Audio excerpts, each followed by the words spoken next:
Hi, Karen Shannon here. We're going to talk about hand sanitizer. And the reason why is because when I looked up on YouTube, I found that there's a ton of videos. There is. But I do think it's important. I'm glad to see that people are looking for the proper way to actually, hand washing. I think that was the biggest one.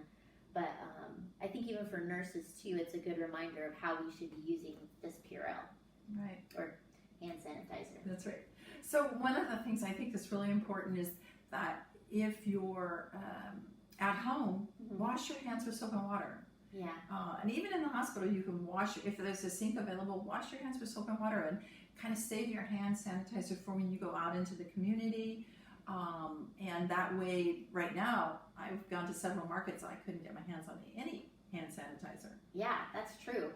I've had a friend saying that she went to some grocery store and someone had bought it all up. I was like, well, gosh, can't even share.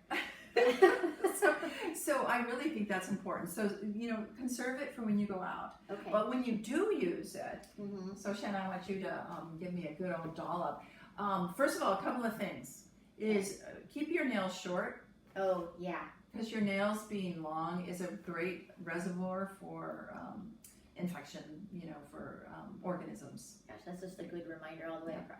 Exactly. So keep your nails short is important. Also, I notice I have a ring on, and rings are a place where, are probably not that good when you're trying to sanitize your hands. That's a good point. Yeah, so it'd be best to take them off. And rings. Oh, yes, the ring. Rings are a problem too, because anything like your nails or your rings, they're a reservoir for organisms. They can get stuck there. Yeah. So keeping your nails short and taking your rings off. Okay. And people might not know this, but OR nurses, they don't wear rings in the OR. Even under their gloves, they put them around their neck. Yeah. And that's because it is a source of infection or a potential source of infection. Yeah. So that's one thing to do. Then you want a good sized dollop. So give me a dollop. At least a quarter. Yeah. Oh gosh, we're running out. Okay. Yeah. All right, let me bring this closer so everyone can see. Yes, get it closer.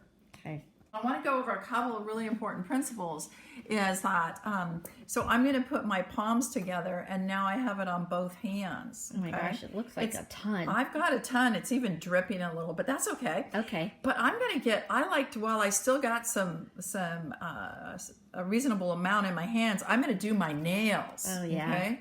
I'm going to do those nails and I'm going to use some friction on them. That's probably good when you have a big glop of it right there, right? Yeah, don't be afraid to use it. Okay. And then remember the backs of your hands, and you want to go between your fingernails, okay?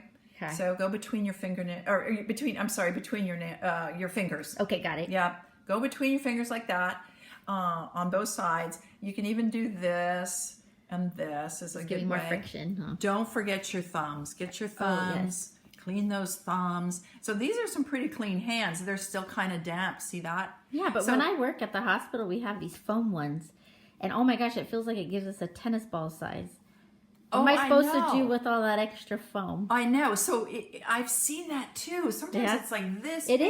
It is. So one of the things you can do is just do exactly what I just showed you. When you do your nails inside that foam, okay, you're going to do the backs of your hands, between your fingers, same here. Do your thumbs. Both ways is like a good way to do it there. Now you're still wet because you used that foam ball. Yes. And so what are you going to do with it? So a lot of nurses are going to shake it off into the sink, but no, don't do that. Okay. Just bring it up your wrists and your arms, okay? Just bring it up there and then it'll dry a little easier. Okay. And then let it dry. And that's going to be the best way to have nice, clean hands. Okay, perfect. I always wondered because I'm like, that foam just seemed like so much more.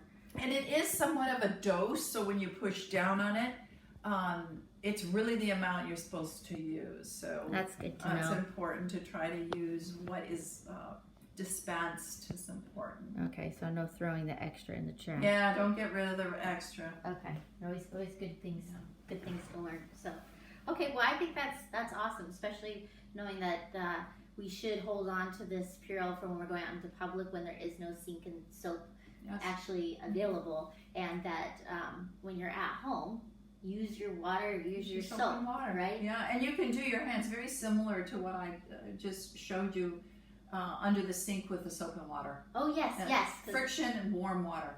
friction, warm water, and then make sure you get some bubbles, right? Because we want to have like Yes. a lather there. Okay. Well, I hope that helped you guys, and we'll talk to you guys soon. Thanks a lot. Bye. Bye.